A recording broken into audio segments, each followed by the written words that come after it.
আসসালামু আলাইকুম। স্ক্রিনে যে নাম্বারটি দেখছেন এই নাম্বারটি চ্যানেল কর্তৃপক্ষের নাম্বার। এই নাম্বারে ইমেল এবং হোয়াটসঅ্যাপ আছে। বোনটিকে ভালো লাগলে স্ক্রিনশট দিয়ে ছবি তুলে আমাদের নাম্বারে পাঠিয়ে দিয়ে ভয়েস করে রাখবেন। আপনি কোথায় থাকেন, কি করেন জানাবেন, আমরা পরবর্তীতে যোগাযোগ করে নেব। ধন্যবাদ। প্রশ্নের মুখোমুখি সবচেয়ে বেশি হয় বেশি বাবা।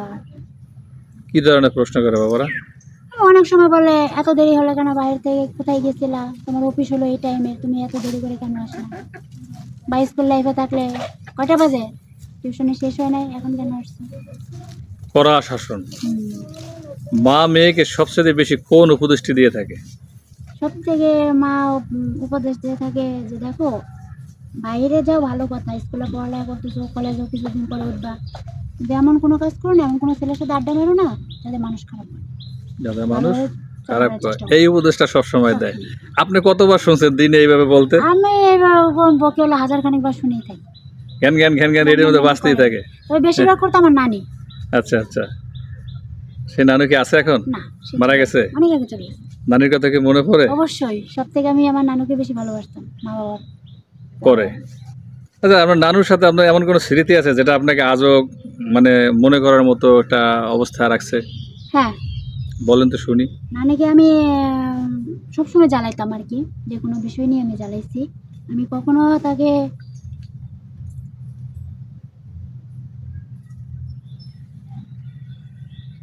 নানুর কথা বলতে চোখ দিয়ে পানি আসতেছে, কি খুব কষ্ট লাগছে? তা নিশ্চয়ই নানুর সাথে আপনার কোনো কঠিন মানে অন্তরঙ্গ মুহূর্ত ছিল, বা নানিকে হারাবার অনেক বেদনা। আমি আমার নানুর প্রচুর ডিস্টার্ব করতাম, প্রচুর, মানে স্কুলে গেলেও স্কুল থেকে হয়তো দেরি করে আসতাম, কিংবা খাবার টাইম হলে খাবার খেতাম না, মানে নানা ধরনের ভাবে আমি তাকে বিরক্ত করছি।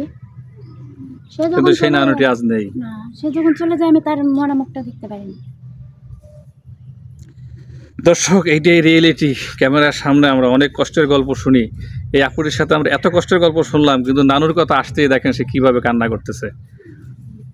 কারণ তার নানুর মরা মুখটি সে দেখতে পারেনি, এই আফসোস থেকে তার চোখ দিয়ে গড়িয়ে পানি পড়ছে।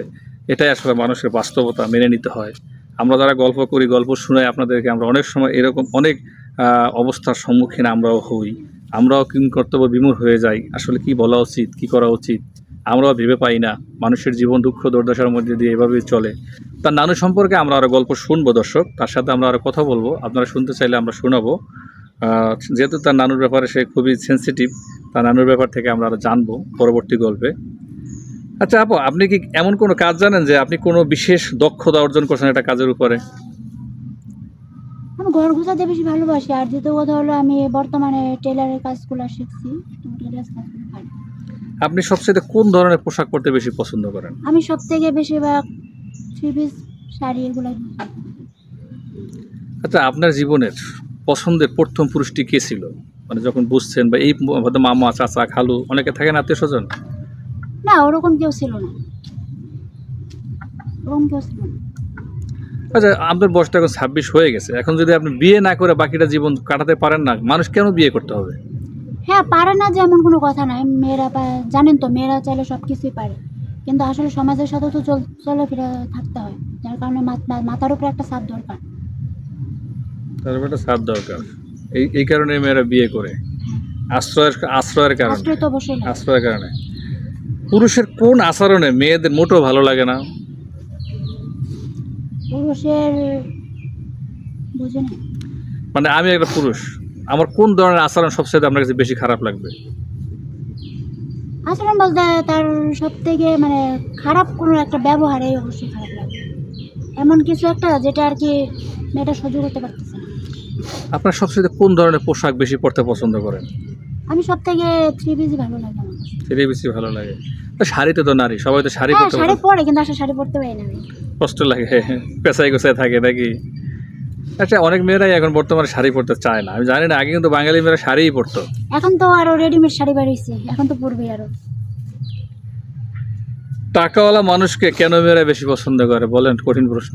টাকাওয়ালা মেয়েরা এই জন্য পছন্দ করে, তার হয়তো অনেক কিছুই মিটে নাই, কত সাজ পোশাক, কিংবা দেখা যাচ্ছে এমন একটা জিনিস পছন্দ হয়েছে সেই জিনিসটা সে নিতে পারতেছে না, টাকাওয়ালা মেয়ের লোভ লালসার কারণে।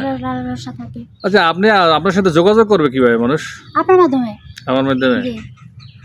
আচ্ছা দর্শক, তারা আমার উপরে থাকলো, আমি নিলাম। সবাই ভালো থাকবেন। আল্লাহ হাফেজ।